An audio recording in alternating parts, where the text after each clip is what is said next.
"You're replaceable, sweetheart." That's what she said, heels clacking across the polished marble floor of the boardroom, a smirk sharper than the blade she'd just slid between my ribs. My wife, my partner, now the company's newest VP. The same morning she filed for divorce, she fired me. Mid-sentence, during a meeting I built from the ground up, she stepped in with security. Called it restructuring. Said it was best for the company. She wore my cufflinks that day, the ones I gave her on our anniversary, silver knots, symbolizing forever. She twisted them as she signed the termination. They snapped when she slammed the pen down. So did I. We met when she was just an intern, fresh MBA. I was already 2 years into the firm, carving out my niche, building client portfolios from cold calls and sweat. She had this fire in her, like the world owed her something and she was collecting. I admired it, taught her everything I knew, led her into the war room, into my head, into my bed. We married 2 years later, no prenup. Love makes you stupid.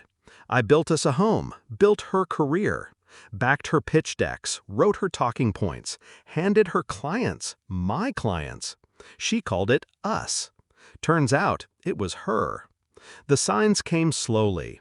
Whispered calls at 2 a.m., meetings that ran too long, a missed anniversary dinner, blamed on a quarterly close that didn't exist.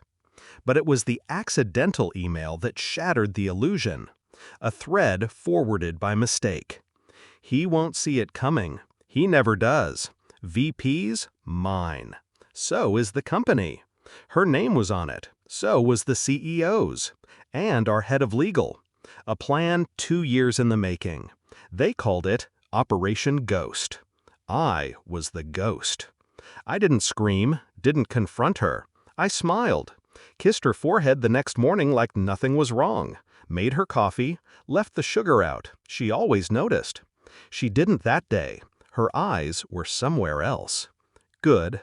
I needed time. I had 2 weeks until they pushed me out. Enough to plant the seeds. Not in rage, in silence. I didn't torch the company. I redirected the storm. 4 of our biggest accounts, they stayed with me. Not out of loyalty, out of habit. I'd built those relationships for a decade. Personal touch points, quarterly golf games, birthday calls to their kids. I knew the names of their dogs. So I started whispering. Nothing loud, just doubt. That the firm was shifting, that leadership was unstable, that I was exploring other ventures. No direct pitch. I let them ask. They followed me quietly, like sharks scenting blood. By the time she called to announce I was transitioning, those accounts were already halfway out the door. $80 million in revenue. Gone. The CEO called me 3 weeks later, voice tight, no greeting. You signed a non-compete. Didn't solicit a damn soul, I said. They came to me. You can check. Silence. Then the hook. You're still under contract. Employment-wise. Legally, we can compel you to return or face breach penalties. I waited.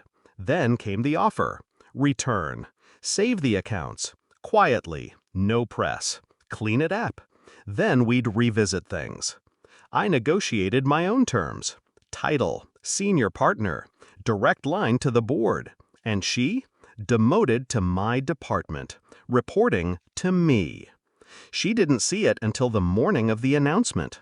I watched her read the memo across the conference table. Her hand twitched. Eyes flicked toward me, searching for a tell. I gave her none. Just leaned forward, laced my fingers, and said, "Still think I'm replaceable, sweetheart?" She didn't speak. Couldn't. The room was dead quiet. Board members watched her like she was already gone. Because she was. 2 weeks later, she resigned. No fanfare, no goodbye drinks, not even a LinkedIn post. The firm quietly cut ties. Her name scrubbed from the website. Parking pass deactivated. Office reassigned.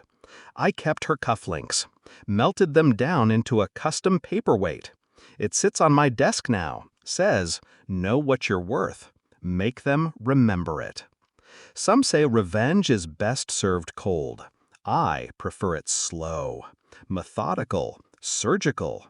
Not because I hate her, but because she needed to learn. She thought this game was about climbing higher. I taught her it's about knowing whose ladder you're climbing and what happens when you burn the one holding it. I don't miss her. I miss the version of her that looked at me like I was the center of her world. Before ambition replaced love. Before ego outgrew loyalty. But I'm not bitter. I'm better. She gambled everything on the belief I was nothing without her. I proved the opposite. She made me the villain. So I gave her a story she'll never forget. And I walked away the hero.